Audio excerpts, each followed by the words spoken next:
Then looking about many of Black-owned and Black-friendly business selected to be recommended.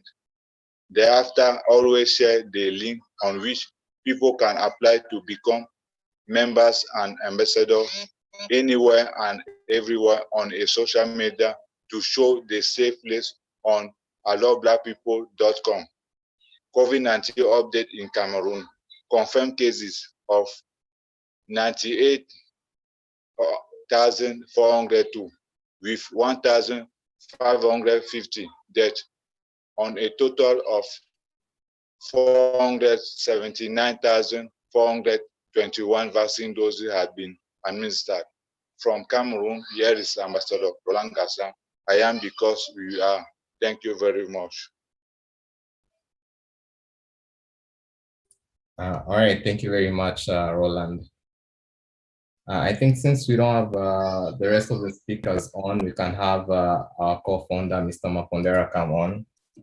Mr. Mapondera, can you hear us?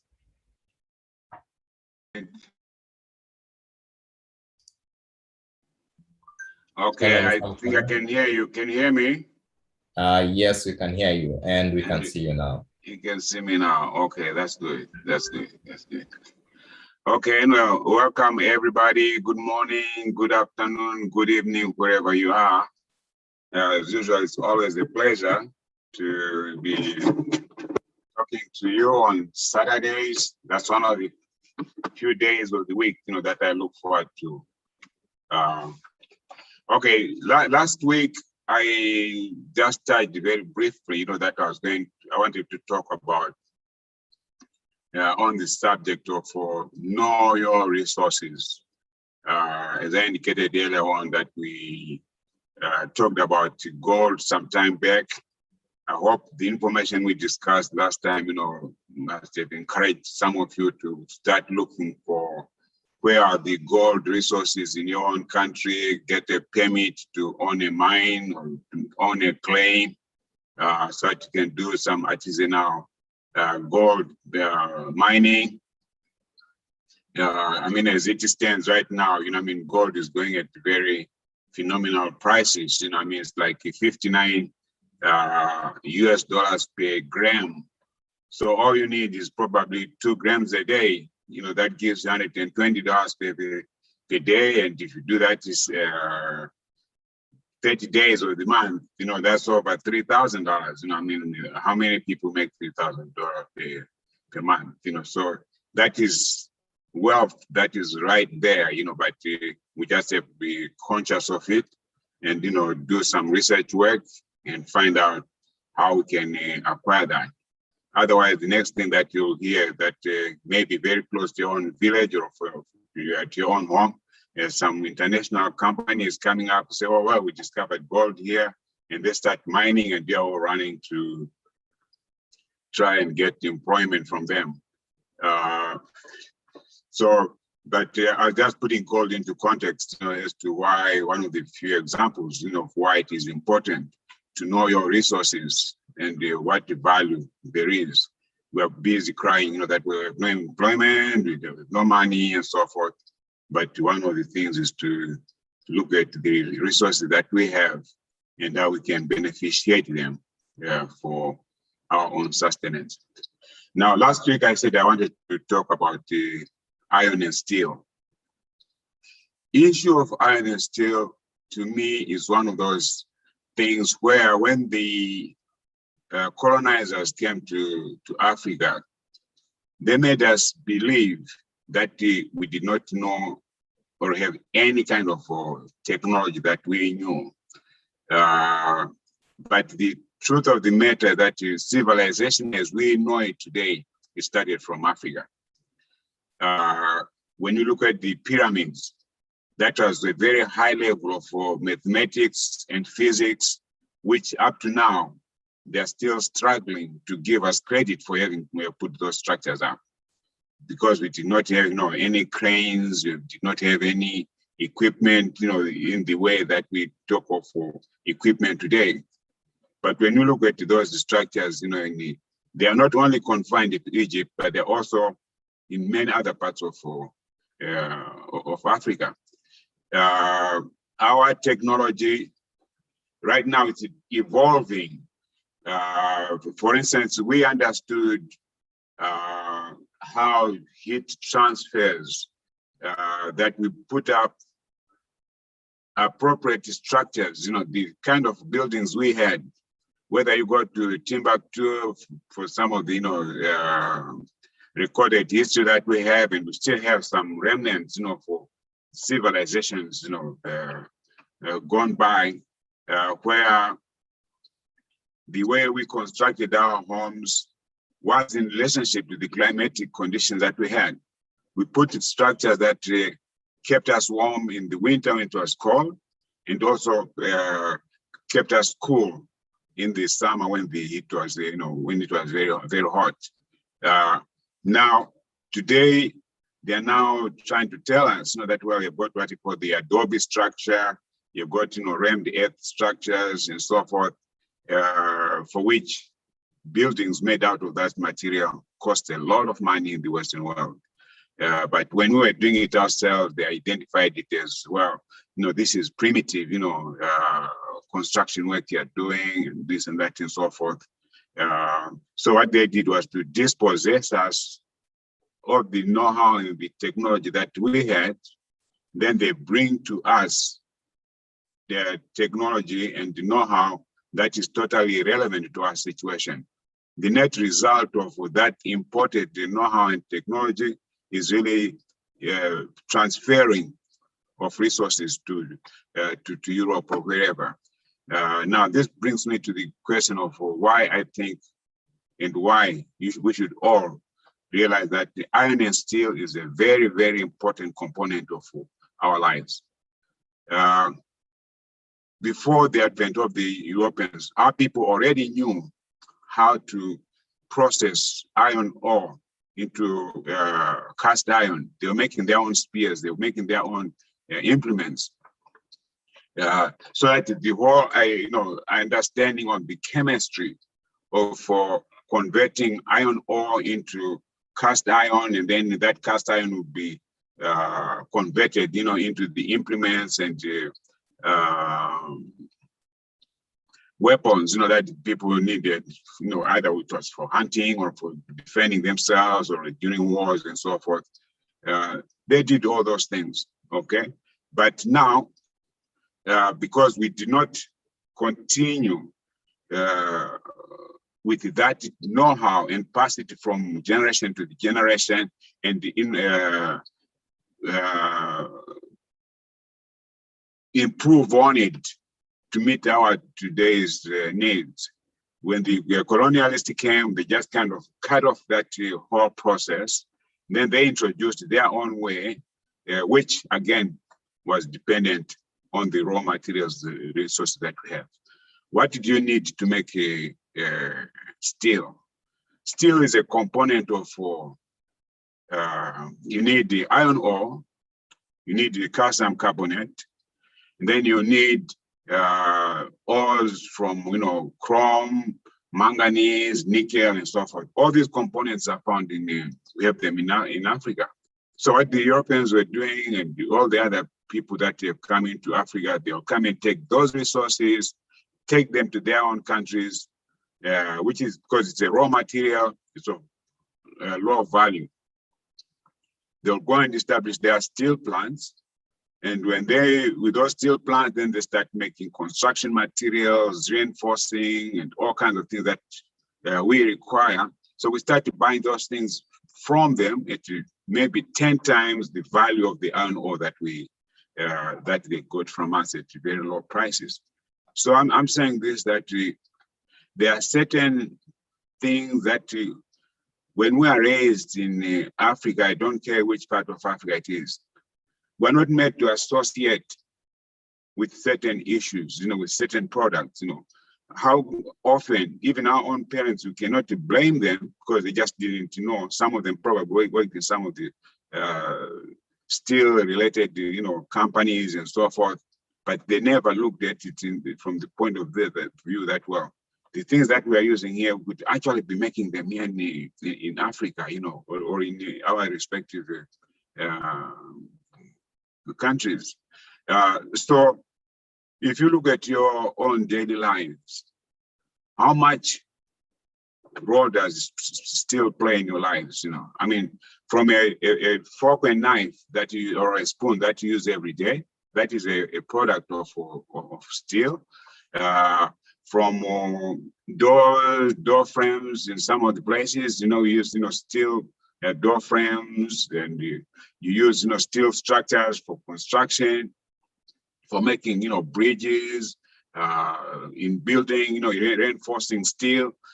So there's so much that still occupies in our lives.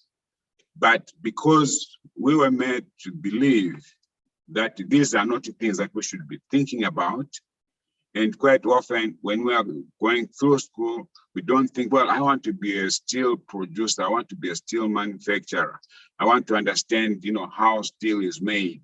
Maybe when I do that, maybe I can come up with other components, that can be relevant, to our societies. You got things like common things like wire. You start off with one strand of wire, but you make 101 different products out of it. You make barbed wire out of it, to make the diamond wire mesh out of it, to make nails out of it, to make all kinds of things. Okay. But right now, 90% of that material, we're importing it. Either as a finished product or as semi-finished products. Now, which means it's a net outflow of money coming out of Africa. And yet at the same time, they say, well, Africa is the poorest continent. But how can we be poor when we are paying everything that we get for cash? An example, I was looking at some statistics very recently that for spare parts of motor vehicles, we spend over $30 billion a year. Okay, and then we go to the United Nations, we are requesting aid from these countries. When they give you $1 billion in aid, everybody's clapping their hands. They're so excited. Oh, we got $1 billion from the United Nations or from IMF and so forth. And yet we are spending $30 billion getting just the spare parts alone. Okay, something is happening, with the food. How much money are we spending, importing food, when we could be making, doing the, growing the food ourselves. Okay, we were now made to, because of advertising and so forth. You will prefer to buy rice that was made in Japan or India and so forth, but rather than look at our own indigenous rice or our own indigenous foods, which is actually more value to our health than the stuff that we're importing. So the same thing applies with the steel. We need, for instance, like our communications. Right now that we're talking about the Africa Free Trade Agreement, where there should be more free flow of goods and services in between countries and so forth. But there are certain countries where you need to have bridges, to be able to carry your stuff from one country to the other, or one part of the country to the other. And those bridges, they require steel. Okay? Now, rather than us designing our bridges on the basis of the steel that we make ourselves, we get outside countries and companies to come and tell us, well, you need a bridge here, and then we all rush there. Well, we can give you those, build those bridges to you as foreign aid or whatever and so forth. And at times we feel so hopeless ourselves, because we don't even understand, how do they make those various components of a bridge, the I-beams, the angle beams, whatever and so forth, all the steel that goes into making a bridge. But if we're making it, we're making those products ourselves. We don't need somebody to come and tell us where we should put a bridge and how much it should cost. We should be able to be doing it ourselves, because we'll have trained our own people to know how to design a bridge, to know how to design a multi-story building, and all those type of things, okay? But right now, because we've been made so distant from the whole technology of iron and steel production, that we just fold our hands and wait, to see, okay, if we don't get the foreign aid that we require to build a bridge, we're going to suffer. Communication becomes very difficult, or we're not going to got such a huge shortage of housing, particularly in the urban areas and so forth. To do multi-story buildings, if you don't use your steel in the reinforced the concrete structures, you'll need it, in terms of your steel structures to put those, multi-story buildings and so forth, which are, again, becoming more and more necessary for us because of the high congestion of our people in the urban areas. We are going to need to probably have much higher concentrations of people on a smaller piece of land. I mean, I don't particularly like it, but that is the reality, that we have to accommodate all these people, who have been coming into the urban areas because, again, we were made to believe that there are no opportunities in the rural areas. The only thing you have to do is to go to the city, and yet there's much more you can be able to do in the rural areas. I mean, you can't mine gold in a rural area. I mean, in the city, but it's all out there. You can't mine, chrome ore. You can't mine all these special, products, materials, metals, and precious stones and so forth. They're all in the rural areas, okay? But we have to be conscious, and understand, what are these resources? What are these products? What do we have which can make a big difference in our lives? So what I would want to urge you is to spend some time, go to your local library, look at the industries in your own countries, which ones are utilizing, iron and steel products. If there's something that, you can be able to learn out of it, can you create your own employment out of that? Maybe somebody's importing a lot of reinforcing steel and so forth. Maybe you can go into construction, or you can convert the wire that is being imported, into some products, that may meet the needs, of your community. Same thing, applies, into, again, food, whatever. I mean, there's so much that we have in Africa that we just don't understand what we have and know what value it has.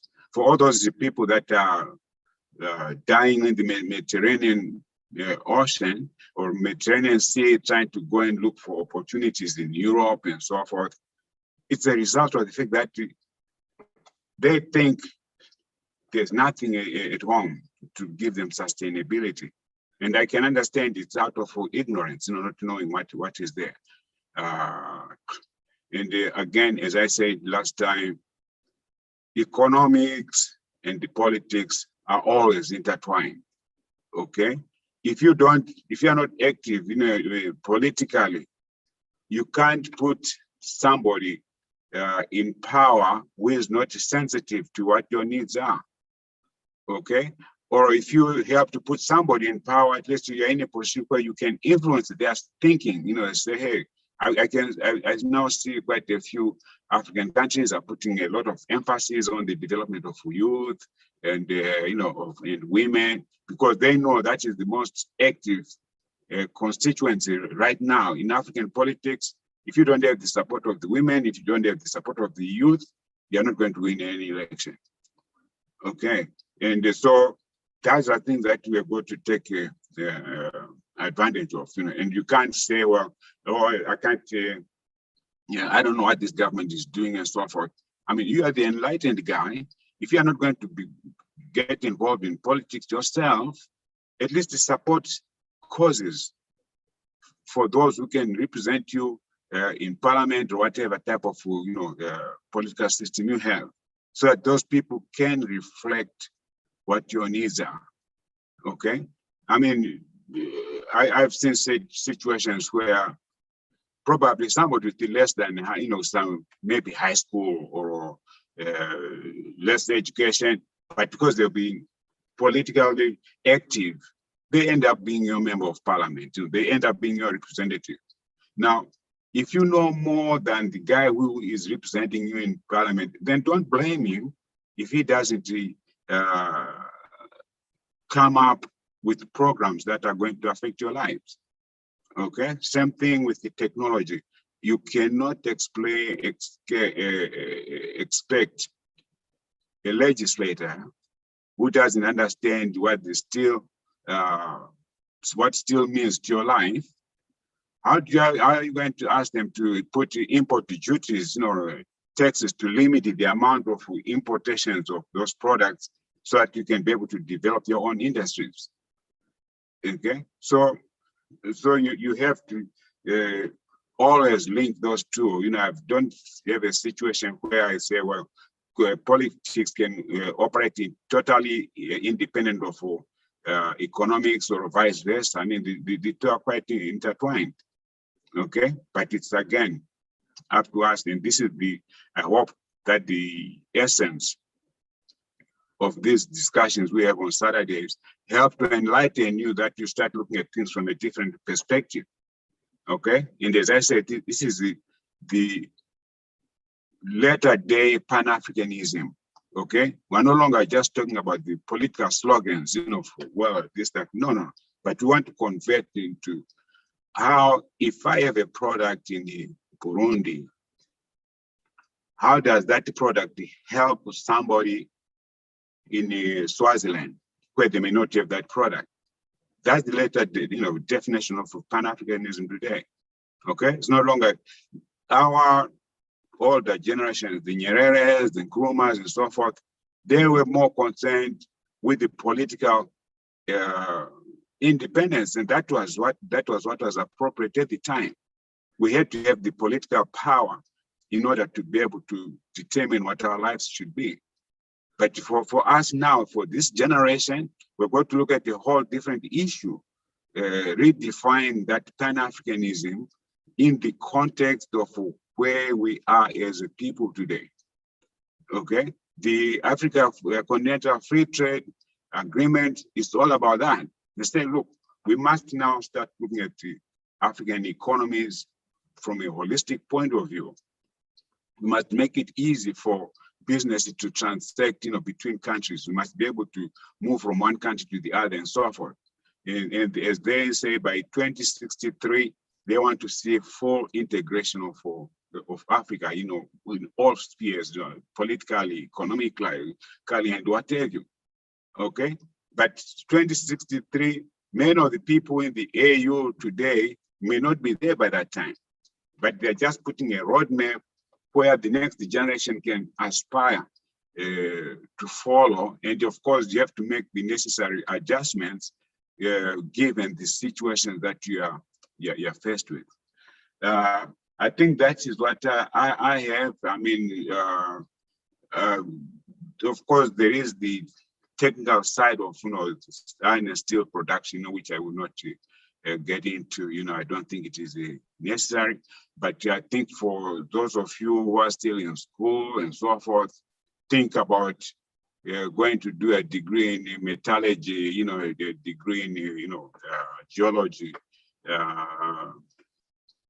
and then chemistry, and then such, at least you can know and understand how you convert these resources that we have in the products that are going to make a difference in our lives. So I'll leave this maybe for the next 5 minutes before I sign off. If there are any questions, comments, and so forth, or can have a dialogue. I see there's a Karen Bell. There's the hand up. Wafula. Yeah, so like if you have any questions, you can go ahead and post them on the chat section. Then Mr. Mapondera can take them over the next 5 minutes or so.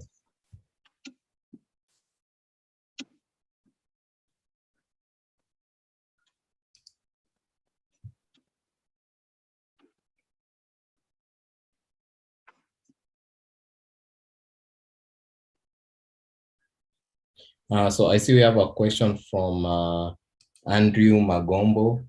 So they're saying in some countries, researchers have been done before, which have revealed that there are a lot of minerals, under the soil, but no serious mining operations are going on today. But no mining operations are going on today. Claims that venturing into mining will lead to deterioration of environment. What is your take on this?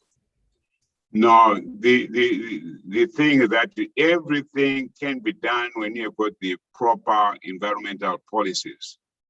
Okay, in the Western world and wherever else, when you initiate a project, you have to provide an environmental impact statement, where you are going to spell out what are the effects of the activity that you are going to have. You can have a situation, I mean, particularly the issue of in mining. Definitely mining is a destructive operation, but you can do rehabilitation of the area that you have. You can repurpose all those big mining pits that will end up. You can repurpose them. There's still quite a lot of other alternatives that you have. Again, environmental remediation of the activities that we have, that's an opportunity in itself. Some of them, if you go to university, go and do environmental engineering, environmental sciences, so that you can be able to come up with solutions for that. Right now, you've got people who are so irresponsible, they'll come and put mercury, destabilize the soil, put flood, our rivers with silt and all that type of thing, and they don't give a damn. Okay, but but those things, they don't have to be that way. Okay, they won't be allowed to do that in their own countries. Even in the US or China, you are not allowed to just dig a hole and leave it like that. Okay, but they come and do it in Africa because they think we don't understand what is going on, and we also feel we're so powerless, that we feel we have investment at any cost, regardless of the impact on our people. But there are solutions to any activity one does.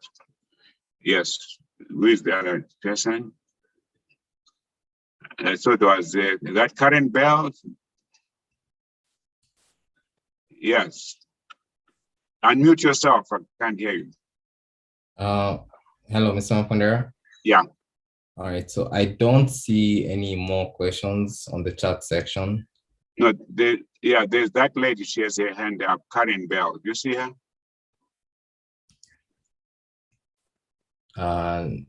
Okay, don't see it. Okay. No, she's waving her hand. Hello, Karen. Could you type your question on the chat section?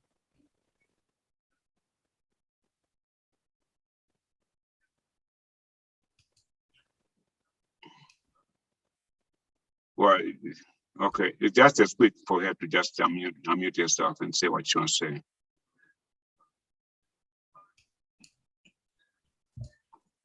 Well, can you help unmute her or? Okay. Okay, Karen, you can go ahead. What's your question? Yes. Greetings, family. My sister and I are both engineers. My sister is electrical and electronics engineer, and we both are systems engineers. So I'm just wondering your thoughts about what's going on here in the States with Industry 4.0, the use of 3D printing, as well as IoT sensors in manufacturing. If we're working with the challenges of rapid broadband on our continent, and even here in rural Maryland where we are, how can we pull together our resources to be able to capitalize on those benefits and value in our continent when, other cultures are moved so far ahead in being able to use that type of technology? So, how do we make sure that we do it in a holistic way? We both are environmental engineers as well. So we're just curious on your thoughts on that, sir, and thank you. We support. Well, there are two issues that you have to deal with. One is making your expertise accessible to the continent. But I'm not saying you can do it on 50 or 55 African countries. It's really picking up one particular country, and maybe they have an institution that you can work with to be able to transfer the know-how that you have. I mean, if you're in Maryland, I don't know which part of Maryland you are, you're pretty much close to DC. You can come to the embassies, pick any African embassy and just say, look, this is what we do, how can we make use of it in Africa? And I hope from the people we have on the group here, some of the young people we have, they may be involved in the kinds of things you have, or they may be interested. I'm sure they should be able to reach out to you, say, hey, look, I'm from Gambia, I'm an electrical engineer. How can I, link up with you so that I can, learn what you're doing and see how we can apply it in Gambia. Maybe somebody in South Africa may reach out, or someone from Kenya. It all depends.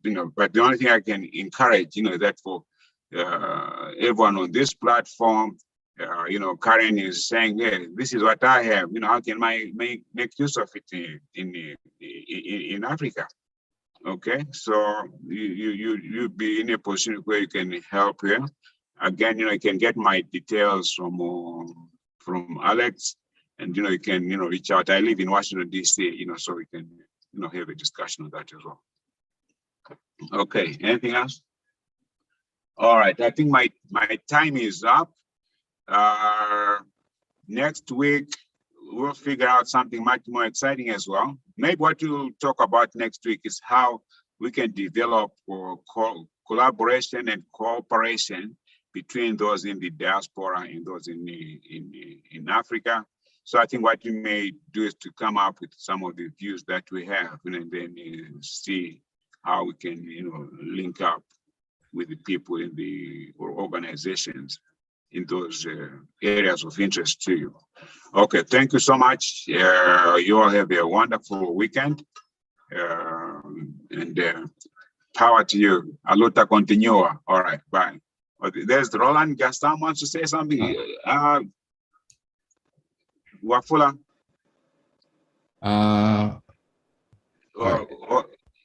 Otherwise, Nana Akua is going to kill me here. Oh, okay. No, I see Roland Gaston said no.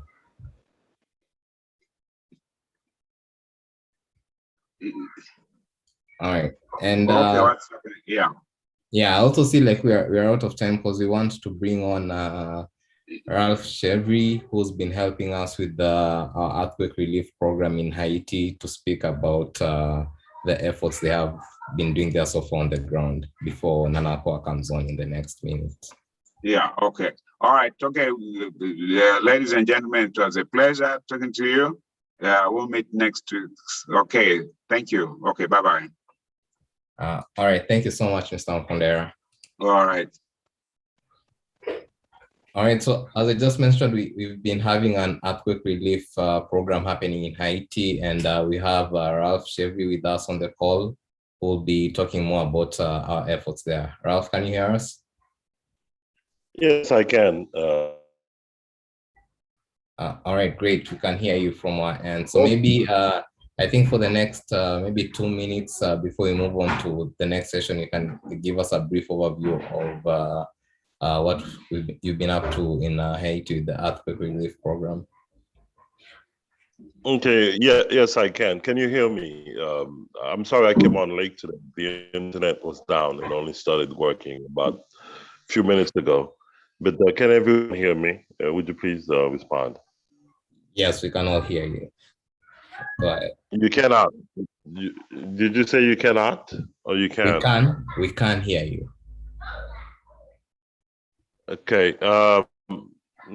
Okay. I apologize. Haiti, as the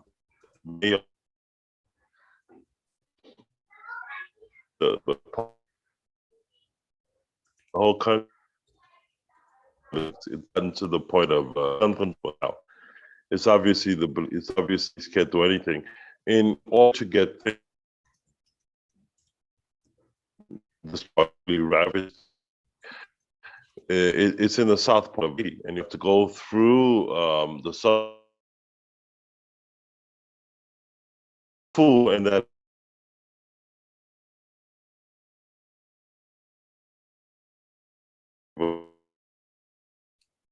And I'm sorry, Ralph, you're coming in and out.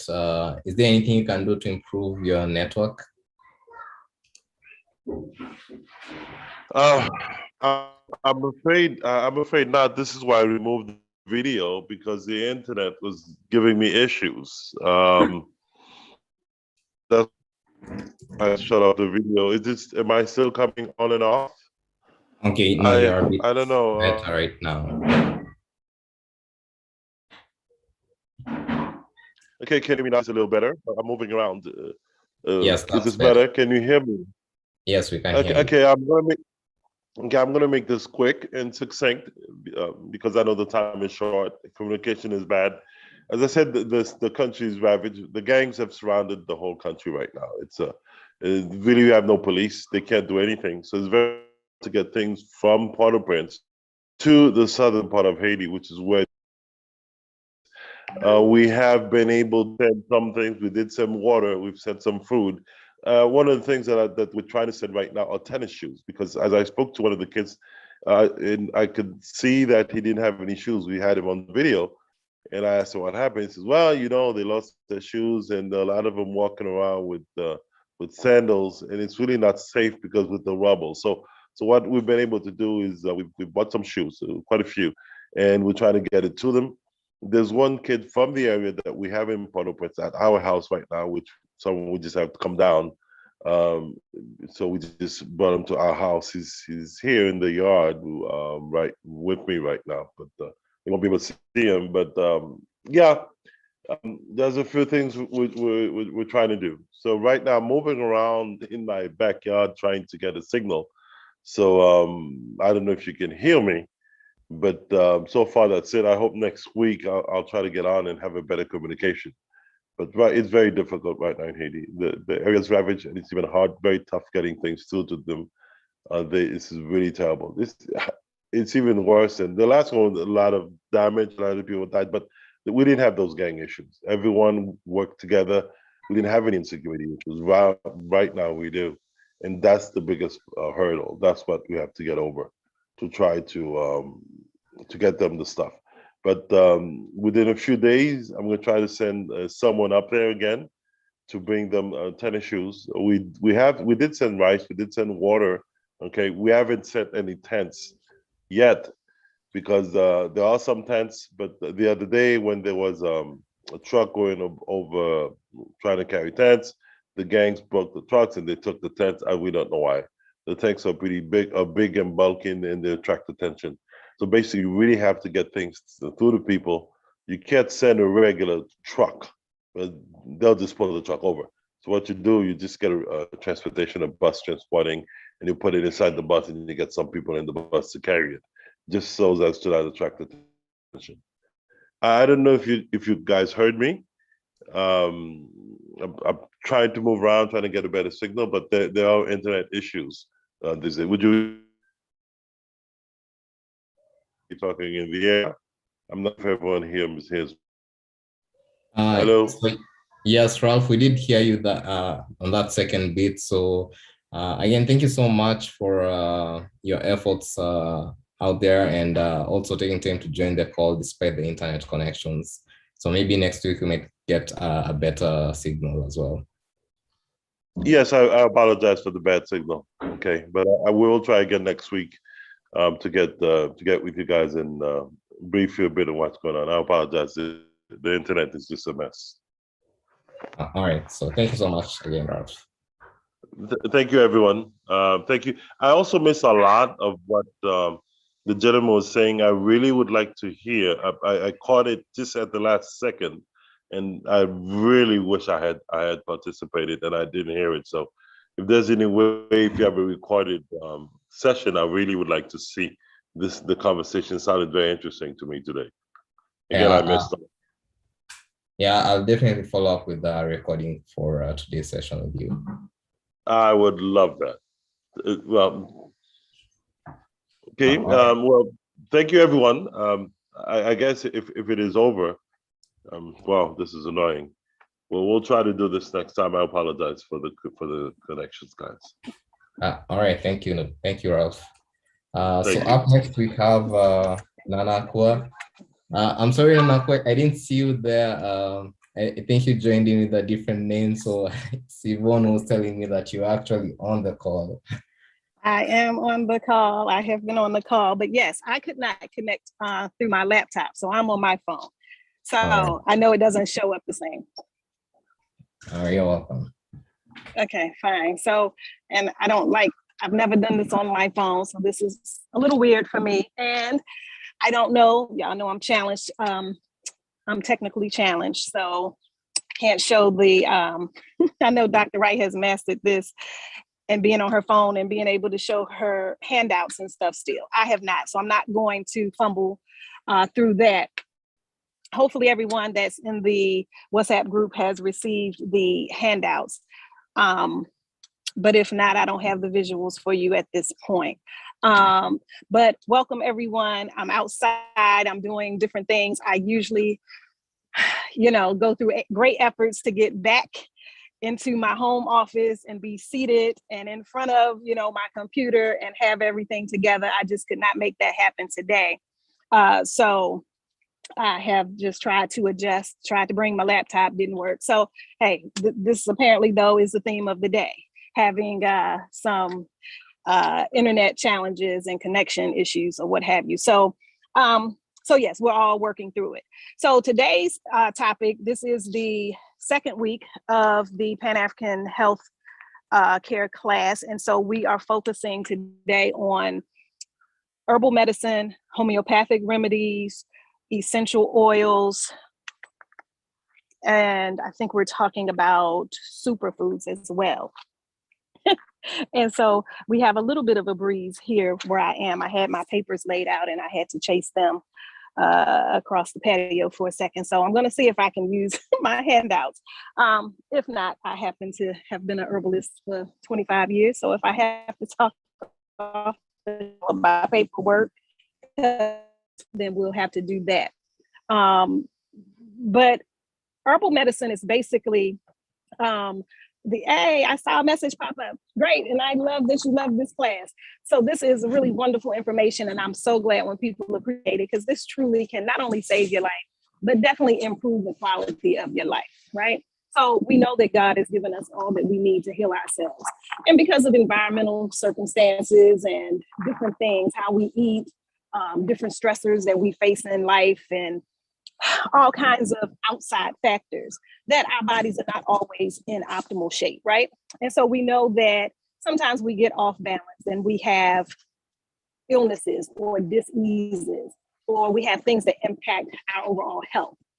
And so while we, of course, in some occasions have to seek chemical or man-made medications and go through different procedures, surgeries and what have you, and we understand if that's necessary, that's what you do. But when possible, when we can avoid certain things, certain conditions, certain procedures, this information is just designed to allow us to be able to do that, to prevent certain health crises and to prevent certain illnesses and conditions, even if they're common to your family, to your region, to your area.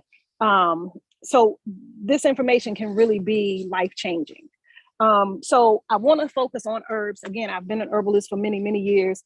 It's my first love. I'm literally sitting outside now because I have been digging in the dirt, and I am transplanting some herbs. Wait a minute. Let me, okay, can I turn my camera around? See, I'm trying to do something different. I probably should just stick to what I'm doing, right? So if you can see, I'm outside, you're getting to see some different things, right? So I am literally, oh geez. See, I did something messed up. Okay, wait, now I'm trying to turn it back around. Okay. But I'm literally outside transplanting some herbs and such, right? And this is one of my little makeshift gardens I'm clearing out. But, you know, there are many ways that we can utilize herbs, and we can grow them in our yards. We can grow them on our balconies, in our houses, in plants, in pots. If you don't have access to yard space or ground space, you can enrich the soil if you don't have soil that's suitable for planting. A lot of times you may have to do raised beds or enrich the soil with proper soil if your soil is too rocky or too much of a clay base. But anyway, that's for another topic. But I encourage everyone to learn about herbs, use herbs, and, you know, really implement it into your daily lives. If it's just teas, rather than drinking some of the popular brands, Lipton or what have you, your typical white or black teas, there are all of these herbs that you can use to do your hot tea in the morning or at night, or make it into a cold tea and really get some health benefits from it. So if you have the handout, or if you've previously, you know, been in the class and received the handouts, it's the same handout. So I wanted to highlight a few herbs today. One is alfalfa. Alfalfa is a really highly nutritive herb. It has most of the vitamins and minerals that the body needs. It's one of those that people even use as a vitamin supplement. Because it's so full of chlorophyll, you know, that is what makes plants green. And we know with chlorophyll, there are many minerals and vitamins and natural or trace elements in the plant. Alfalfa is also 25% protein, so it's a protein source as well. And if you recall from last week, we talked about the macronutrients and the micronutrients and vitamins and minerals and such. So alfalfa is one of those you would definitely include in your diet to get good nutrition. It's used for arthritis, for bleeding disorders, for menopause, low energy, any number of things. So alfalfa is one I'd like to highlight.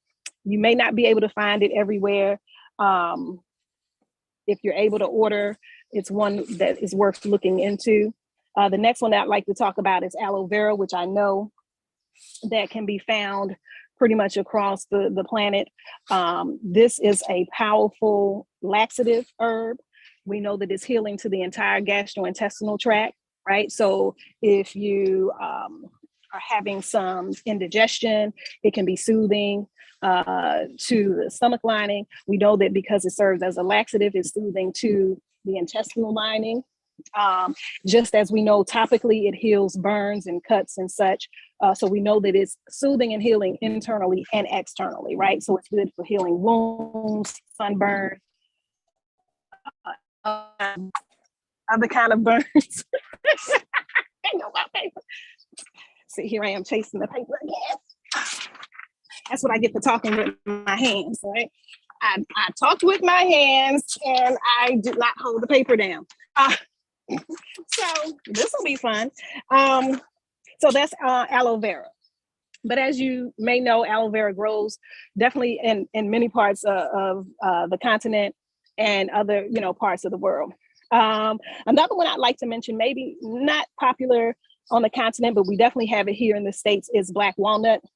Black walnut or black walnut whole is an anti-parasitic herb. So a lot of times based on a meat diet, or if you eat sushi or raw foods, or if you play in the dirt like I do and maybe don't have your shoes on, or just depending on what or where the soil is that you are planting or working, you may come into contact with parasites. And I'm sure there are other ways to do that as well.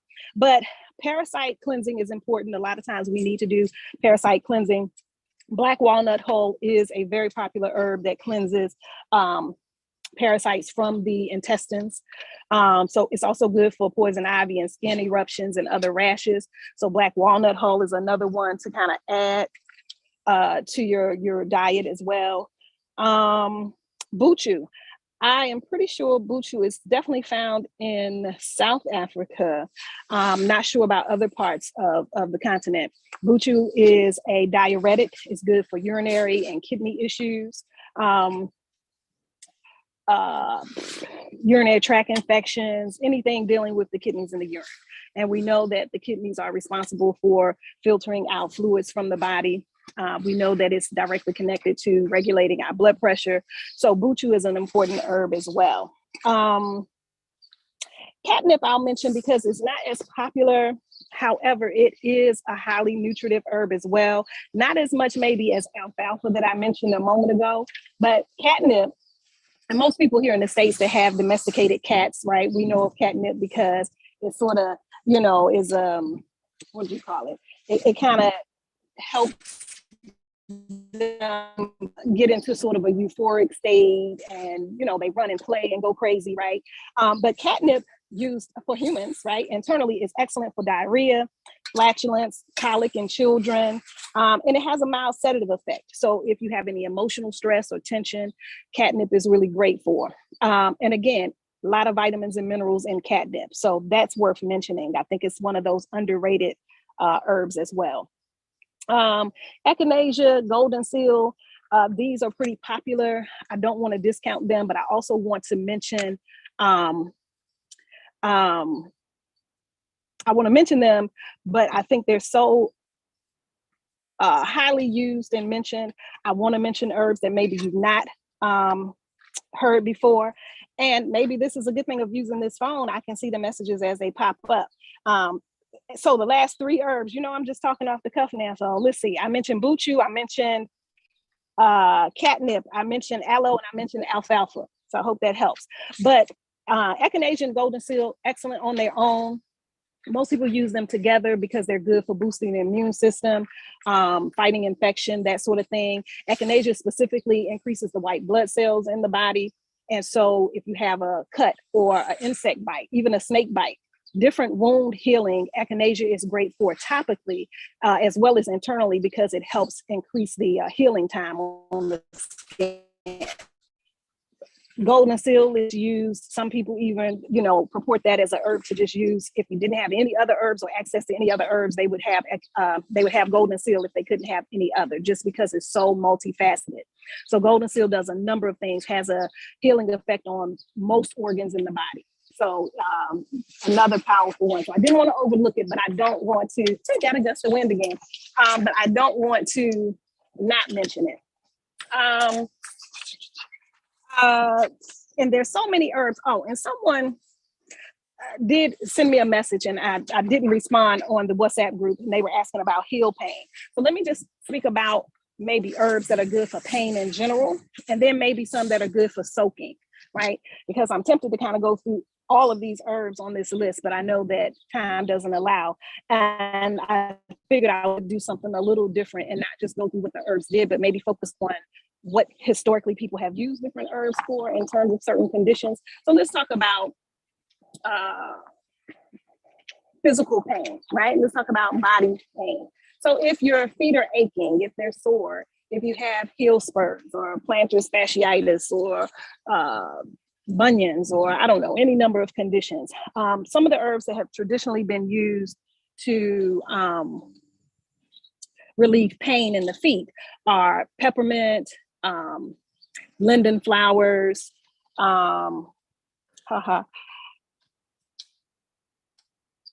and one just left my mind. I can't think of it at this moment. But then another thing, if you're not hypertensive and don't have a problem with regulating your blood sugar, your blood pressure, salt is also a good way to soak and get out aches and pains from the feet. So if you're talking Epsom salt, sea salt, or Dead Sea salt blends with different types of salts in it, those really are good for helping to pull out pain. Even hydrogen peroxide, you can add to, foot baths, different essential oils like ginger, which we'll talk about in a moment. That's good for pulling out pain, that you can add to foot baths or full body baths. So topically, there are different things that you can add to help alleviate body pains. If we're talking about internal pain, pain is a big issue. We all want to be pain-free, right? So of course, depending on where the pain is or what we're talking about, will determine which herbs we're saying. So if we're saying generalized pain, certain herbs like valerian, the sedative herbs, valerian, skullcap, passion flower, these are herbs that are excellent for dealing with pain. If you're talking about specific pain like headaches, we know that herbs like feverfew, valerian, hops, these are great for headaches. If you're talking about back pain, spasm pain, cramping pain, things like that, black cohosh, blue cohosh, black haw, cramp bark, these are excellent herbs for like back pain or spasm pain. Other issues that people tend to have, like allergies or hay fever or sinuses, herbs that have traditionally been used for those conditions are things like nettle, even alfalfa, echinacea, marshmallow root. These are herbs that are good for allergies, hay fever, sinuses, things like that. Other conditions. If you take a lot of medications and you know that your liver is compromised, or if you have a specific liver issue, if you drink too much, or you've had some sort of infection, problems with your gallbladder, issues where maybe the liver has been compromised in some way or overworked. If you have chronic things like that, and you want to do a list, certain herbs that are great for the liver are herbs like dandelion root, yellow dock, milk thistle, and I'm sure some others that I'm not thinking of, oron grape. These are all herbs that are great for liver issues, if digestion problems, indigestion, things like that. Peppermint, comfrey, ginger, dandelion. These are all great for digestive issues and things like that. A lot of people even use apple cider vinegar. I'll just throw that in, which it's not a herb. But I wanted to today kind of give information on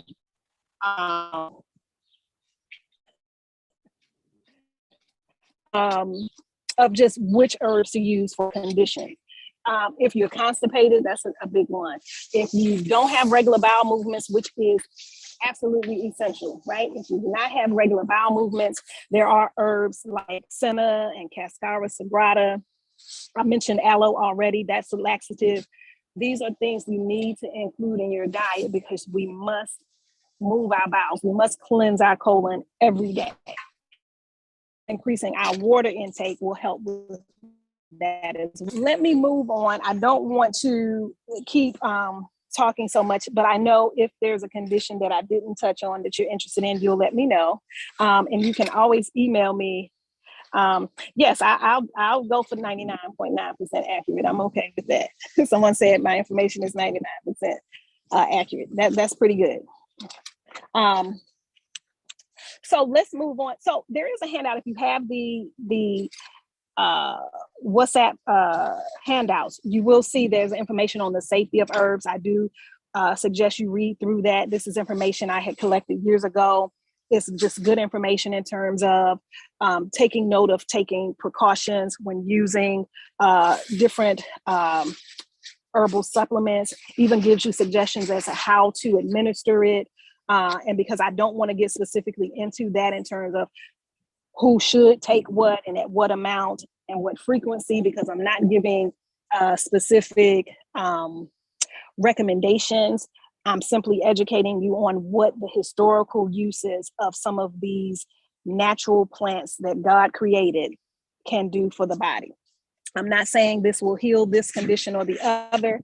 I'm very cautious to with my wording and such, but this is information that exists, has always been around. These are not new herbs or plants or creations. These things have been around for thousands of years. And so this is just simply me saying, hey, this exists. Look further into it, consider it, do your own research, use this information provided to educate yourself. And of course, consult with whomever you seek, medical advice or health advice from.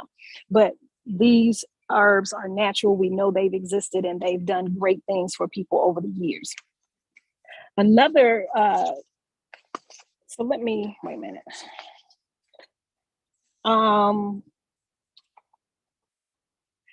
Yeah, I think I mentioned some of my favorites. I mentioned skullcap. That's one of my favorites.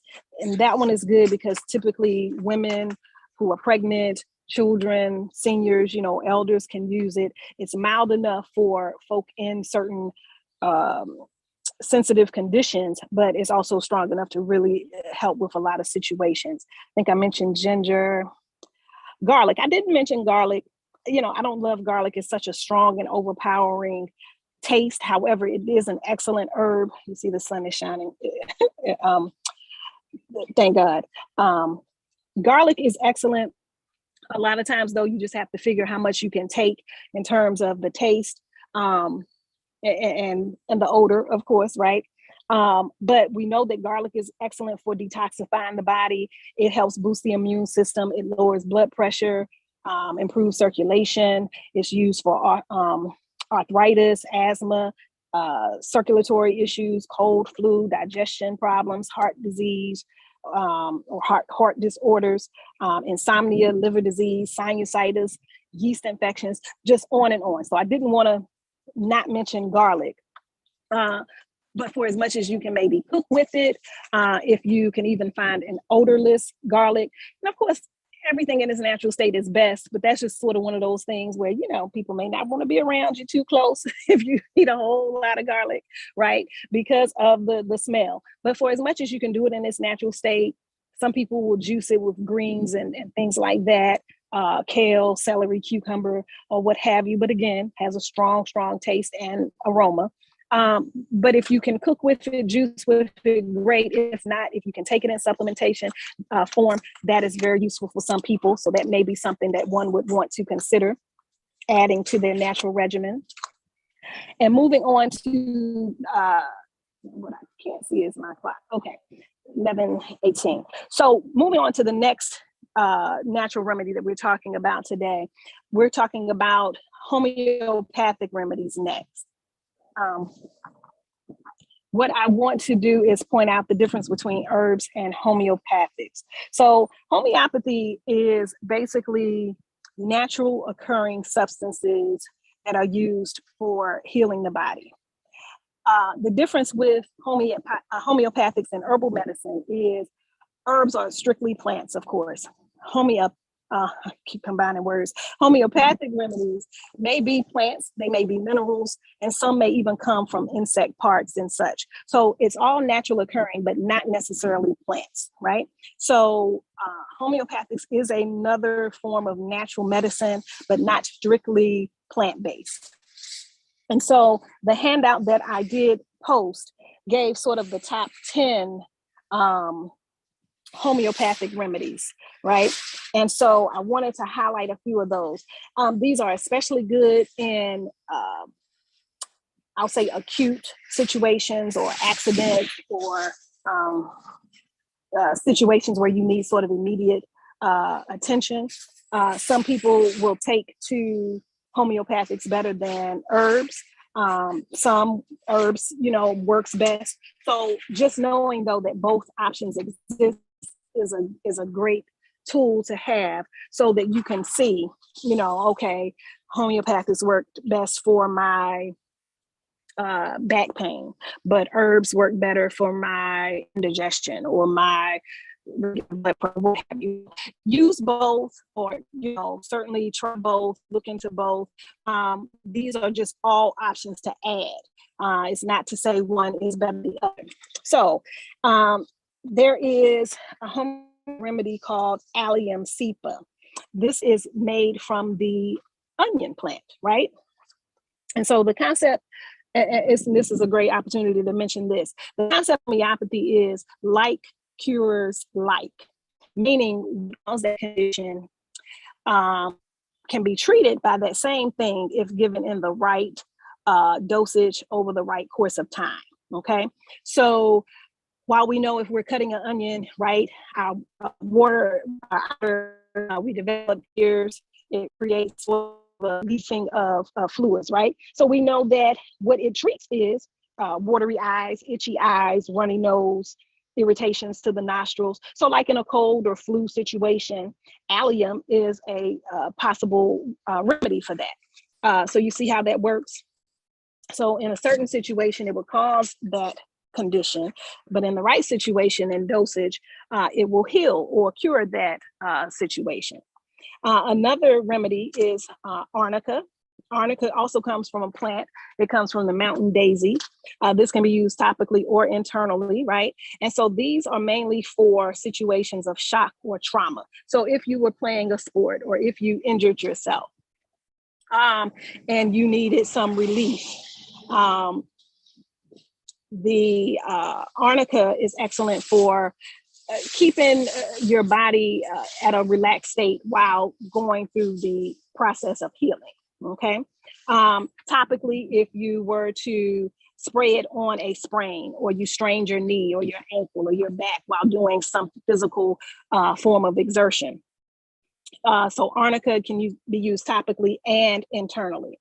Another remedy is chamomilla. Chamomilla is from the chamomile plant. That is an herb, but the homeopathic version of it, very similar to how you would use the herb. It's used for as a sedative, so calming someone down. If it's someone like an infant who's having colic, or they're teething, or they're having some kind of irritation, that they're upset. Chamomilla is great for helping to kind of calm down the person or sedate the person. Another one, and the last one I think I'll mention, is let's mention hypericum. Hypericum is St. John's wort.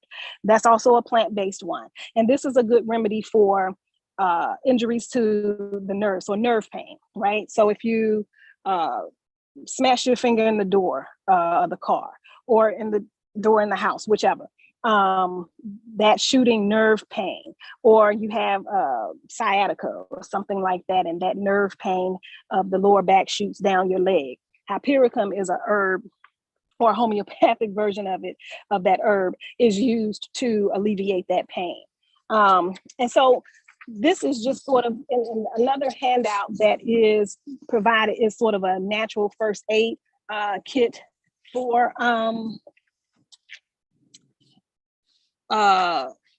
different injuries and such. And so look over that, review that, and you can then find other, see, I'm moving a little bit. And you'll be able to get more information on homeopathic remedies and other uses for it and that sort of thing. So I know I always kind of break somewhere in the middle and try to see the comments. I could see some flash up, but I kind of missed some. Yeah, so there are a lot of immune boosters. So, there are, and I've mentioned several already. Partiarco, I didn't mention. I mentioned Goldenseal, I mentioned Echinacea. Elderberry, there's many that will boost the immune system. Another thing I like, it's not a herb, but another natural remedy is something called colloidal silver. Colloidal silver is an excellent, it's ionized silver, and it's a natural immune booster. So it is a natural antibiotic that was used before the creation of penicillin and amoxicillin. And so historically, it was used to boost the immune system, fight off infection, keep the body in top condition to ward off disease and that sort of thing. So colloidal silver is something you may want to look into as well for boosting the immune system.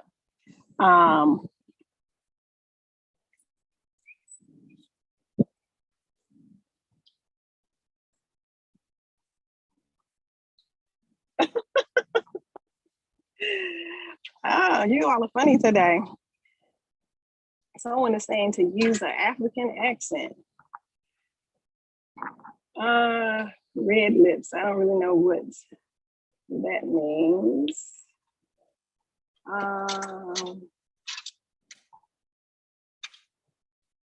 Oh yes. So my email address is, and I don't have to give it to you directly because I list it every week.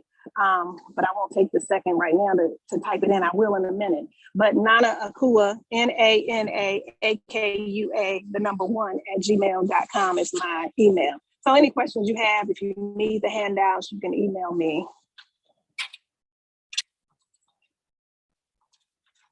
Yes, I'm sitting outside. I'm glad you like my background. Yeah, and so dosaging, the handout that I mentioned about the safety of herbs, that's a good handout to refer to in terms of how much of something to take. If you don't have that, feel free to email me, and that would be the best reference for dosaging. Gout. And so it's interesting, someone's mentioned about gout. Gout is very popular. It's a form of arthritis. It's basically when too much uric acid is in the body. So usually it could come from alcohol, it could come from meat, especially seafood, shellfish, if you eat that. All of this creates too much, it creates an excess of uric acid in the body.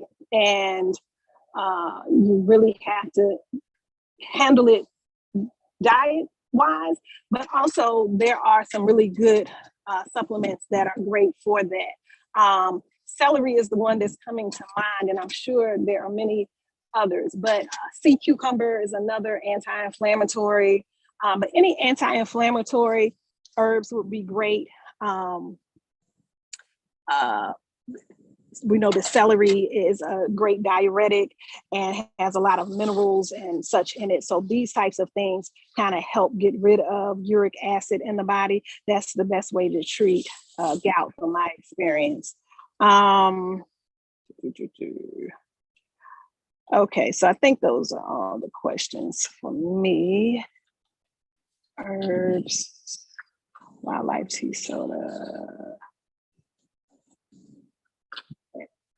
Type fast. Oh. Oh, okay.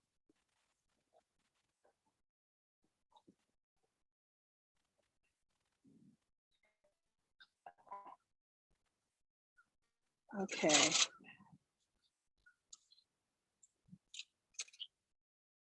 Okay. I'm gonna just type in my email here.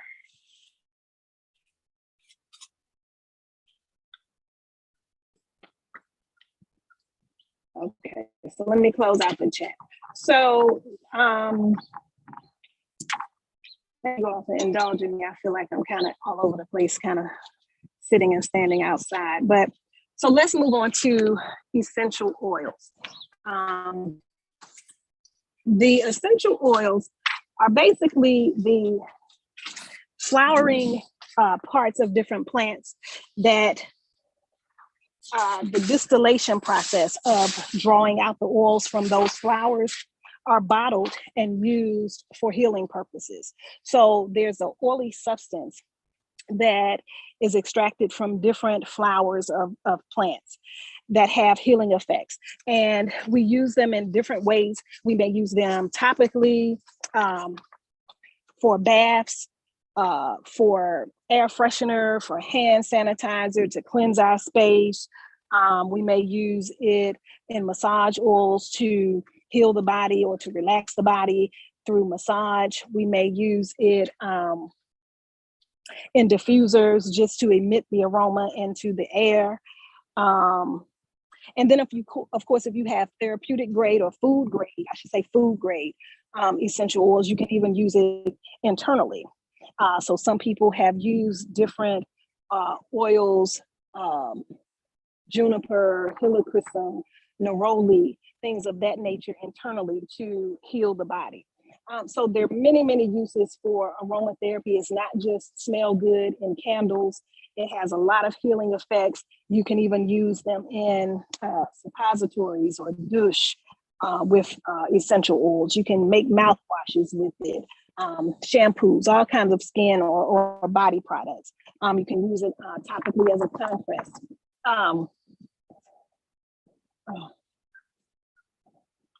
Okay, the dirt is getting blown into my eyes. Okay, oh goodness.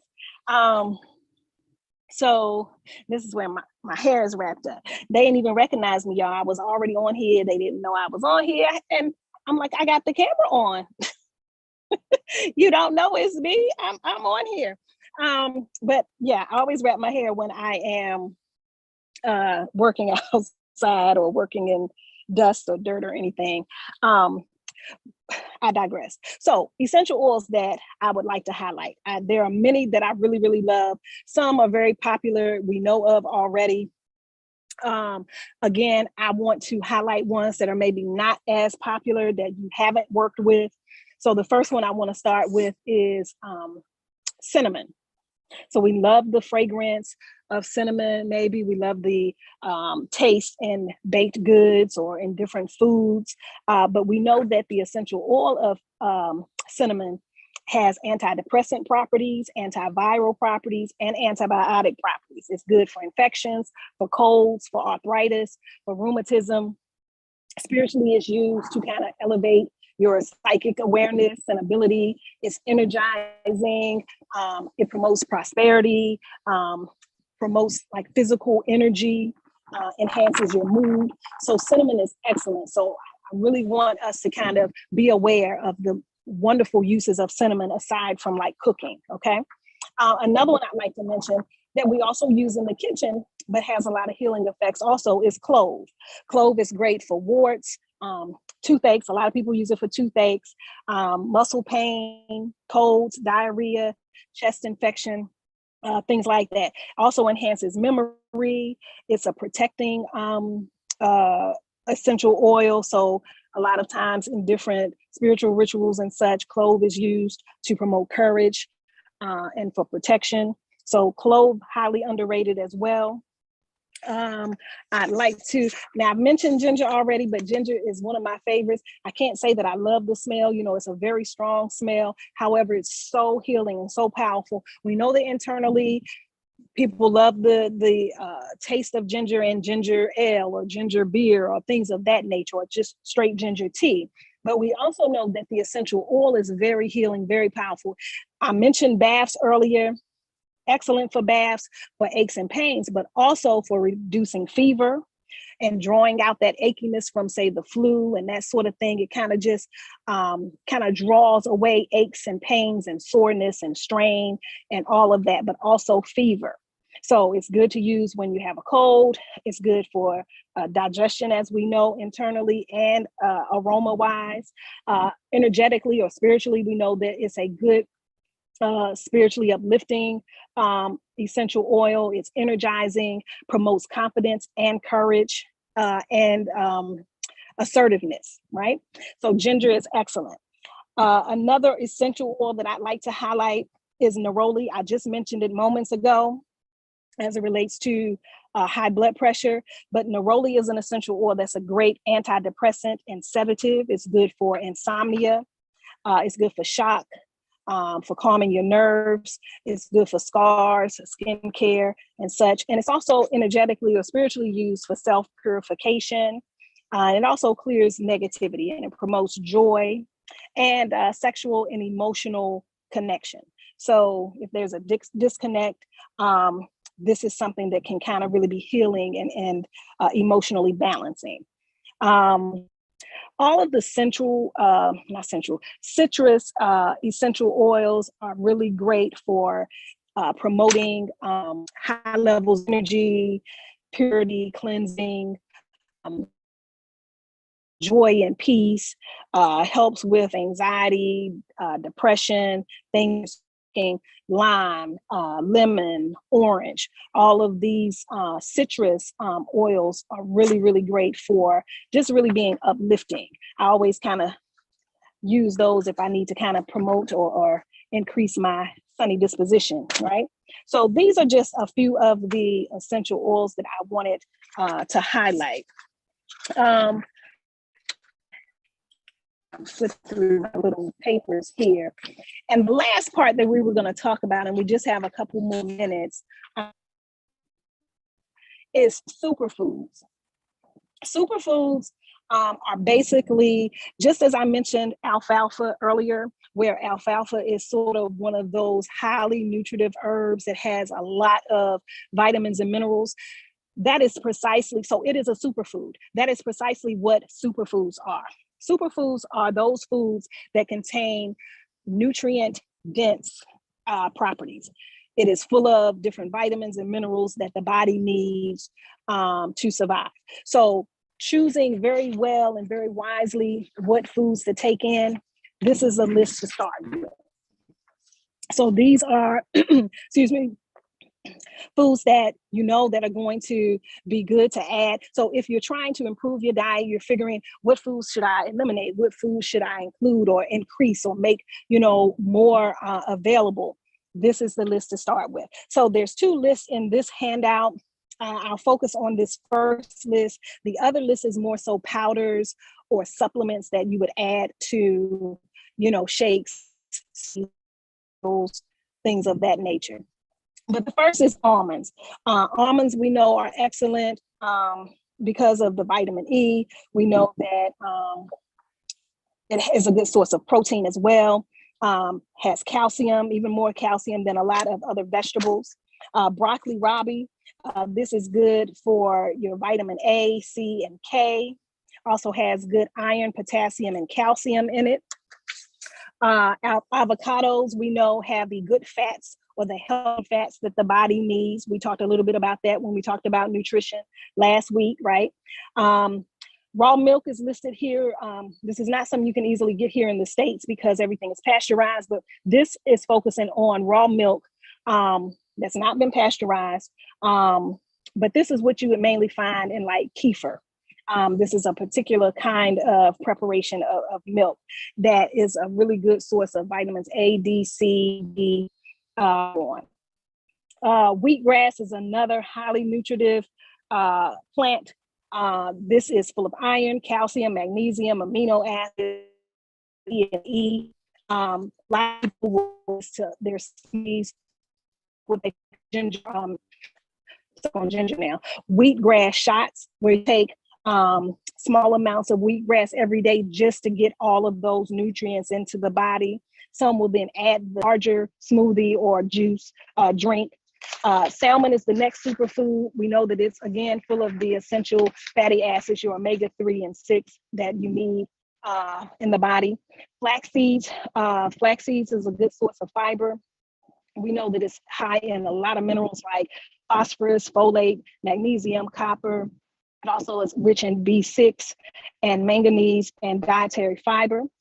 Blueberries, we know, are excellent. They contain what's called phytonutrients, vitamin C, fiber. These have a lot of benefits. Add these in all your pancakes, your cereals, your trail mixes and things of that nature. Cinnamon, we've already talked about that, but cinnamon specifically is great because it suppresses and fights urinary tract infections, soothes the stomach, improves brain function, lowers bad cholesterol, and it promotes a healthy glucose metabolism, right? So in addition to all the other wonderful stuff I just said about cinnamon, right? Here's some more good news on it.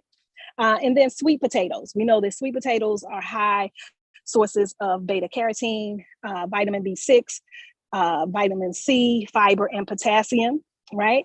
And so these are your top 10 of foods. And then I'll just run through these top 10 of these supplements or these berries or foods to add into like shakes and such. Acai berries, goji berries, cocoa powder, seaweed, chia seeds. All of these have become very popular lately, so you maybe have heard of some of these. Mangosteen, maca powder, right? All of these are highly nutritive foods that usually you'll find ground up or in powder form that you would just easily add to shakes, okay? So let me hop back and see if there are other questions. Thank you. Authentic, I love that word. I try to be authentic and transparent, sometimes too much so. But yes, you have to be who you are in every setting, on every occasion.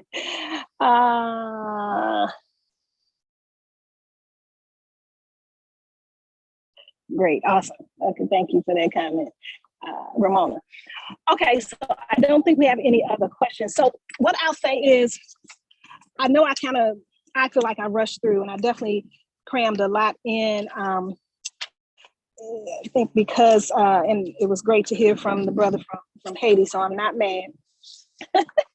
Mr. Mapendera know how I am about my time, but I know y'all didn't know I was on, and then you wanted to get in the message there about Haiti.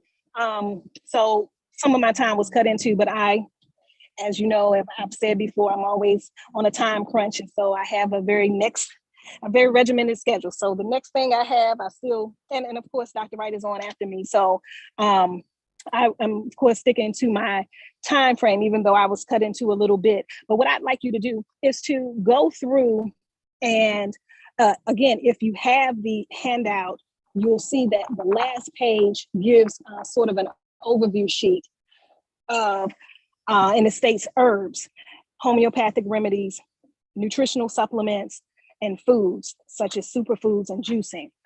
As a review, what I would like you to do is go back through that herb handout. Or even if you didn't have a handout and just the ones that I mentioned, go back through, see which ones resonate with you, see which ones would be beneficial for you in your own personal situations or a family member situation or something you would just like to know more information on. But write down what stood out for you, what herbs you can currently use for whatever situation, what would help for someone you know, what you maybe need more information on. And you can always, okay, great. You can email me, that's fine.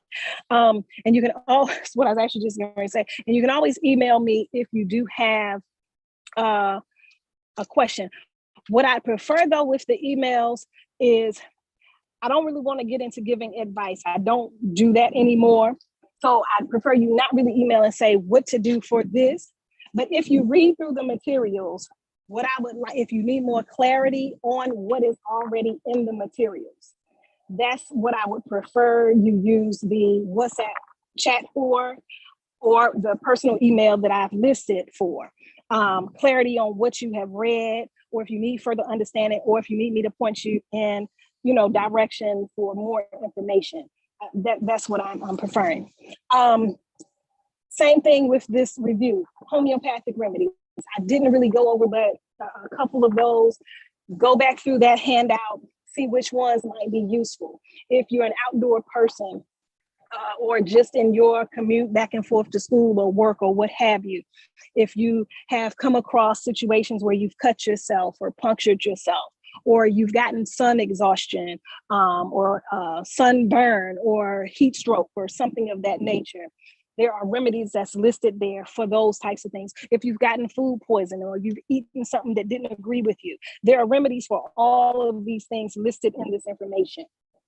If there are essential oils that you've heard of or always wondered about, or any of that I mentioned that resonate with you, jot those down. What I want you to do is just be able to call very quickly to the forefront of your mind what is good for what conditions. Because again, we're living this life every day. We're always encountering different situations.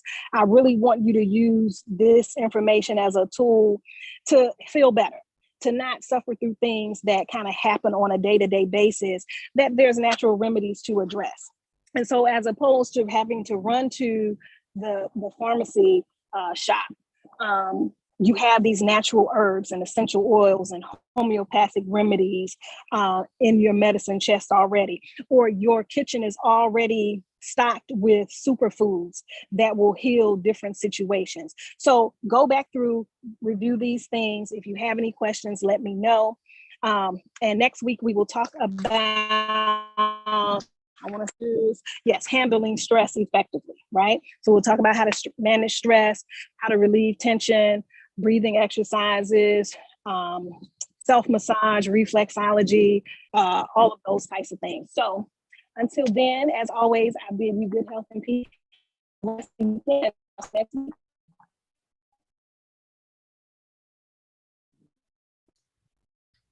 I don't know if it's Yvonne or Alex. Who's the moderator today? Is it Alex? It's Alex, yeah. Okay, yeah. Right. Yeah, I'm definitely sorry about the time mix up for when you're getting on. But I do appreciate you managing to keep time either way. Yeah. I think we already have Dr. Wright on.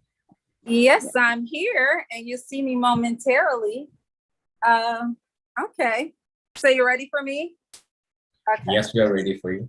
All right. So welcome, everyone. Thank you, Nana Akua. I'm always listening too, so I'm learning as well. And so this week really is last week was our introductory, and you'll see me momentarily, but last week was our introductory class. We didn't really get into the content, but you had your first set of readings this time around. And we will talk about that and discuss it today. First up was the film, The Journey of Man, A Genetic Odyssey, that I basically assign to everywhere and to everyone that I teach, primarily because of the fact that I think this should be common and basic knowledge, the origin of humanity. We would not have so many issues around what it means to be human if we understand that the origin of humanity is Africa. And without a fact, African people do not need to have to prove to other people that we are in fact human and worthy of treatment as human beings. So that being said, that's always why I assign that particular film just from the outset, because it allows that conversation to be had just in case. And it rises all of our boats. It makes all of our boats rise, right? It puts us on the same level and page in terms of understanding that humanity is African. That is synonymous. And I'm about to open my camera in a second. I'm just kind of like moving something around at the moment. So all of our boats rise in terms of the level of common knowledge that we have around the subject matter, right?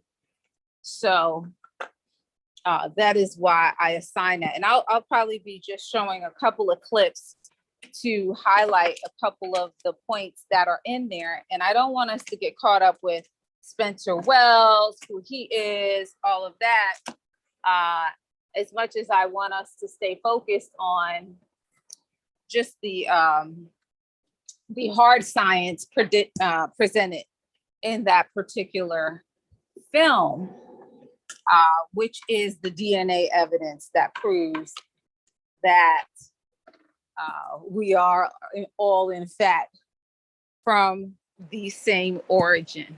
Okay, so that is the primary purpose of that. And you'll hear me appropriately criticize Spencer Wells. I think I mentioned it when we began that, he makes a statement that science is European, and we know for a fact that that is not correct. Science does not belong to Europeans. It did not originate with Europeans. Long before the emergence of Europeans, African people were engaging in the complexity and the depth of human science, biology, and had the first position, you know, in the world. So things like that we can easily debunk, but you understand. I mean, Spencer Wells can't give it all away. He's got to have a dog in the fight and at least represent for his faction, so to speak, especially since, you know, ultimately he is affirming the fact that we are, you know, the progenitors of humanity. When I say we are, I mean African people, right? So he's not going to give it all up, okay? He's got to keep a little something for himself. So with that being said, then the second course of materials that you should have covered this week were the art, not the article, but the chapter that I shared. That's actually from this book. I didn't intend to have so much black on today. This is the last. I seldom have like a black sweater on, but today I'm like all black everything. Anyway, so which is good. So, and the book is black. So you read a chapter from this book, Booker T. Washington, and Africa. You guys can see that. And the chapter was Booker T. Washington, Pan-Africanism and Pan-Africanists. And it's just to start us out on our conversation about Pan-Africanism, what it means, what is the bare bones definition of it, what does it mean as it emerges in the world and is used by people like Henry Sylvester Williams, and even Booker T. Washington and others at that moment in time. What does it exactly mean at that moment in time that it emerges? How does it relate to the first Pan-African conference that would take place in 1900? And what was the climate in the world at that moment in time? That is the purpose of me sharing that information, primarily so that we can recreate, like as if we were about to discuss this period in history, we would have to give some context to it. We would have to give some, historical benchmarks, what was happening at that moment in time, who was doing what was happening in the world. And so that is what that chapter seeks to do, and then give you some context around some of the major Pan-Africanists that would emerge from that period and beyond, okay? One being Marcus Garvey and Du Bois, W.E.B. Du Bois. So it's an important chapter. Yes, it is from my book. The reason why I chose that chapter as opposed to, the tons of other things written on Pan-Africanism is because I know that I want you all to at least know some of the names that are seldom called regarding Pan-Africanism. I think sometimes when we talk about Pan-Africanism, it is so esoteric. It's so intangible, it seems, that most people don't get anything from it. It's like, yeah, I hear you talking that stuff, about Pan-Africanism. What is it exactly? Is it just a feel-good feeling? What currency has it produced for us? All those answers, all those questions are going to be answered in this. Like, what exactly is it definitively? And then we're moving towards the answer to the question, what has it produced for us? Because these are very concrete things. And if we want you to act and engage from a Pan-Africanist ideology, or to have a Pan-Africanist ideology and orientation, we've got to show you and model that, right? And so historically, we seek to do that. I'm gonna put my camera on pause real quick, but keep talking. So basically, this is the beginning point of that. This chapter seeks to define what Pan-Africanism is So at that moment in time in 1900, okay? All the players, all of the key players and actors and agents of Pan-Africanism at that moment in time. And of course, we're moving towards, like I say, thank you. We're moving towards defining literally, because I guess that's what I hate most, the fact that, you know, even people who feel like they're knowledgeable about Pan-Africanism are sort of at a loss for words when you ask them, what has it done for us? What is it, right? Because they don't know the historical facts tied to it. I'm proud to say, I shouldn't be shy to say that the book I wrote actually gives you concrete examples of what Pan-Africanism has done for us, okay? And we take it for what it is, right? But it has done some concrete things for us. So what I'm gonna do is I'm gonna just get into a couple of blips of the journey of man, a genetic odyssey. There are a lot of people who are watching who are not in the course per se, but are watching from online. And so I'm gonna share those materials so that, you know, virtually, so that we can all follow along and nobody's at a loss. So let me give me a chance to do that. And then we will move to the text, which I also opened up in here.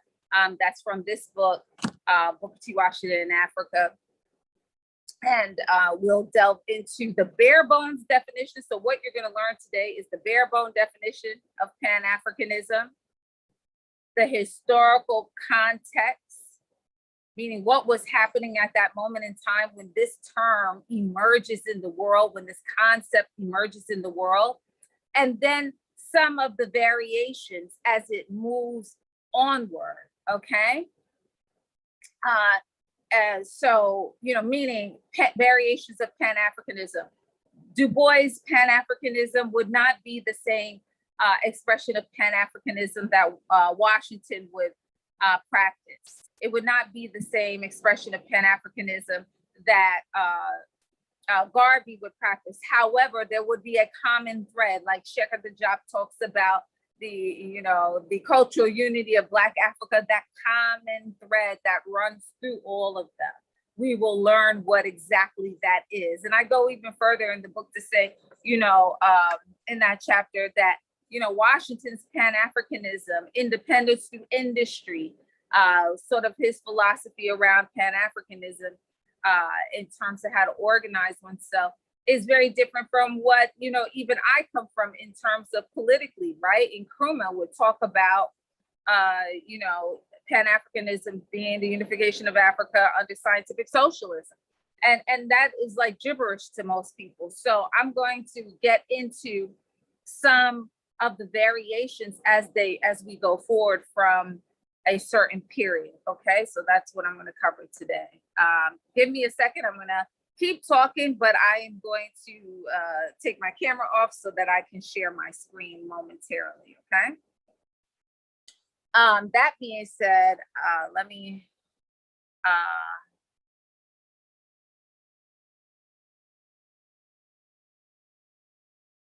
Okay, so give me a second.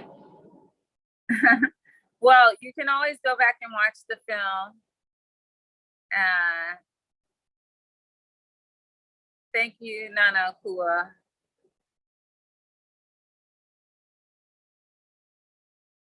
Oh, okay, I thought that was from Nana Akua.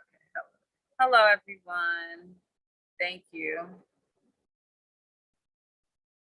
Okay, so let me just get you all to the film and we'll start talking about that. But as I open it, I'm going to keep talking because I don't want to lose out on any of our time, right? So this is the thing. I love this film. It is perfect in terms of remedying the issue of not understanding. Now, I know many of you know the history of humanity and that the origin is Africa. what is significant about this film and why I'm arming you with it, so to speak, is because of the simple fact that it is qualified. So that theory about the origin of humanity has long existed, right? However, the fact of the matter is it has seldom been qualified through DNA, okay? And so this is, this is unprecedented in the sense that about 15 years ago now, Spencer Wells wrote a book, The Journey of Man, A Genetic Odyssey. And then later on, he got the funding. I hate to say it, but of course he would, right? A white guy. But he got the funding to actually go around and do what he theorized about, which was the genetic testing, okay? And so he is able to fund his, his thesis, his theory. And that's a great thing. I'm not mad at it because it gave us a good understanding. I'm sure to many people's chagrin,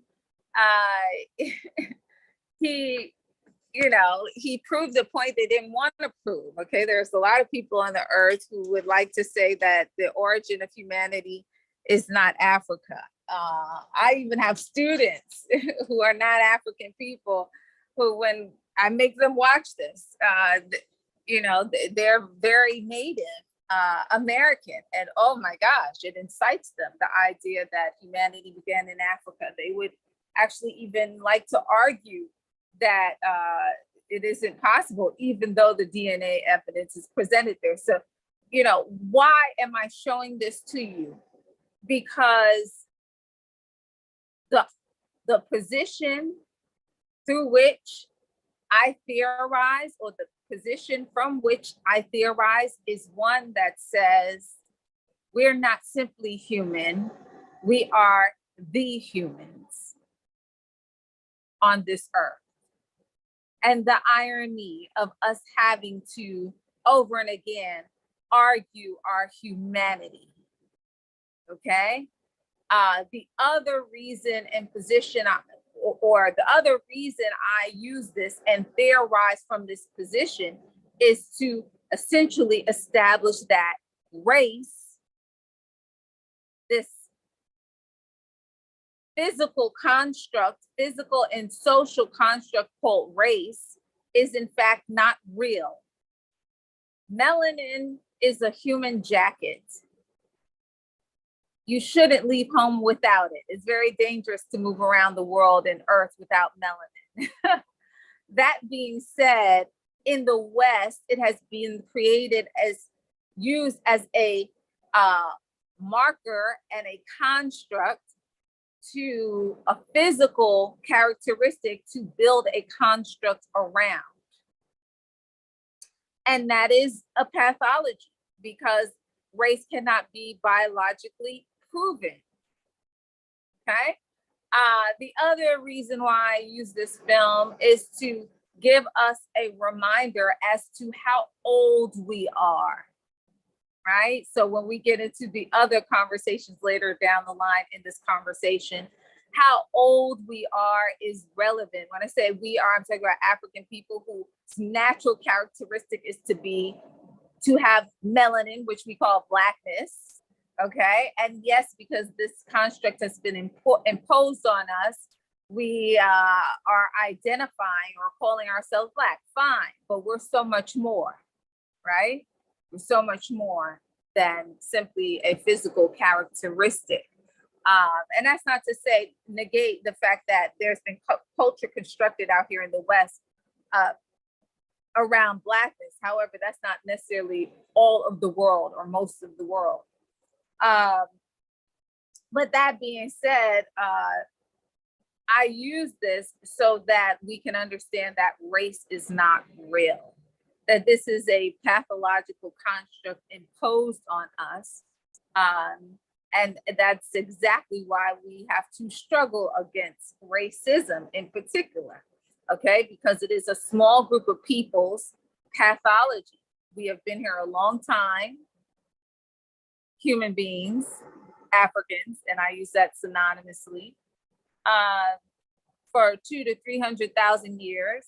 Europeans have only been on this earth in existence, so people whose characteristic, a pronounced characteristic, is a lack of melanin. They've only been here 7,000 to 8,000 years. And we will always be here, African people, because we are human and we are the humans. So if there's anyone left, it will be us. That being said, I just want to give us all some of that context to root and ground ourselves in, right? There is no scientific dispute at this point in the world about who are the parent people of humanity.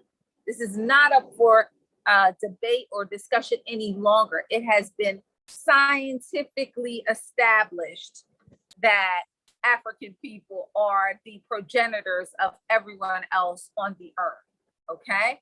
Period. And to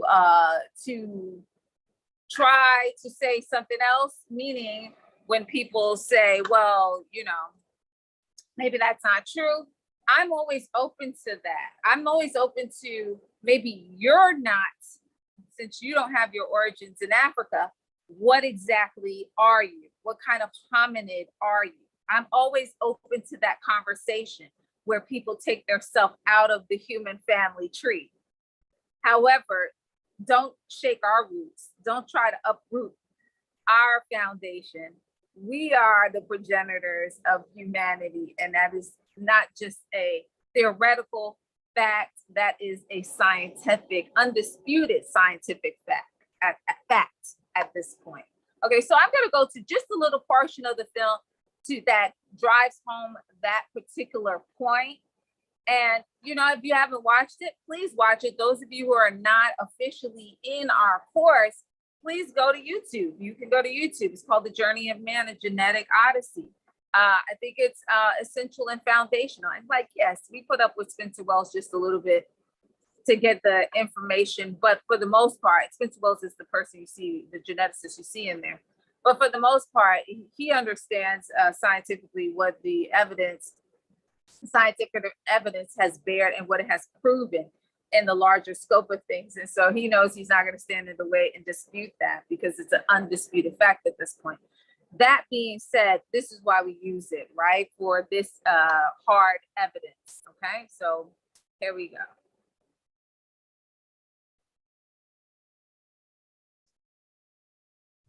Let me know if you all can hear this. Yvonne, can you write in the chat, or somebody write in the chat and let me know if they hear, or someone tell me if you can hear it. Alex, can you all hear it? No, so we can't hear it or see it. Are you sharing your screen? I thought I was sharing my screen. Okay, hold on.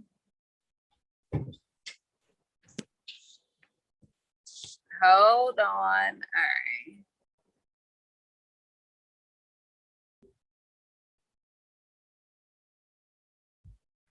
Okay, there you go. I'm sorry. I know